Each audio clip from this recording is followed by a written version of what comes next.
என்னை பின்பற்றும் மாணவர்களுக்கு என்னிடமிருந்து நேரடியாக இதை நான் வெளிப்படுத்துகிறேன்.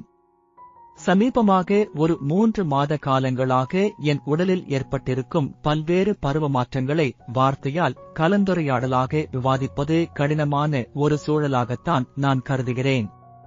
மெல்ல மெல்ல ஒரு உணரும் தன்மையில் உங்களால் என்னை உணர முடியும் என்று நான் நம்புகிறேன். இன்றோ, நாளையோ, நாளை மறுநாளோ உணர்வதற்கு நாட்கள் தேவைப்படலாம்.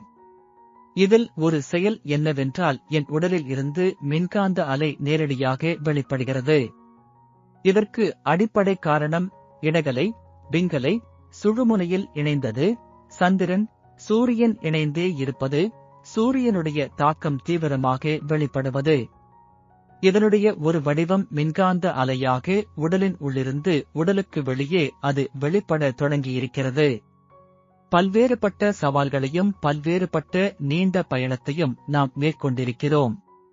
இது வெளிப்படுவது என்பது என்னுடைய தனிப்பட்ட திறமை என நினைத்துவிடக்கூடாது. இயற்கையின் ராஜ்யம்தான் அதுவாக சாத்தியத்தை உருவாக்குகிறது. இது ஒரு உடலுக்குள் நடப்பது என்பது மிக மிக கடுமையான சவால் நிறைந்தது. அந்த சவாலை நான் எதிர்கொண்டேன் என்று சொல்வதை விட அந்த சவாலை அதுவே எதிர்கொண்டது என்றுதான் சொல்ல வேண்டும். உங்களுக்கு துன்பம் இல்லையா என்று யாராவது நினைத்தால், எனக்கு துன்பம்தான், நான் அதை ஏற்றுக்கொண்டேன். ஏற்றம் இறக்கம் இருக்கும் இந்த மனித வாழ்க்கையில், உங்களுடைய பயணத்தில் என் போன்ற ஒருவரை சந்தித்தவர்களுக்கும் சரி, சந்திக்காதவர்களுக்கும் சரி, இது வேறு ஒரு தருணம் என்றுதான் நான் கூறுவேன். உடல் இருக்கிறது. உடல் இல்லாத அருணாச்சலம் என்று வெளிப்படுத்தியிருப்பதற்கு காரணம் உடலை கடந்த இந்த மின்காந்த அலையின் செயல்பாடுதான்.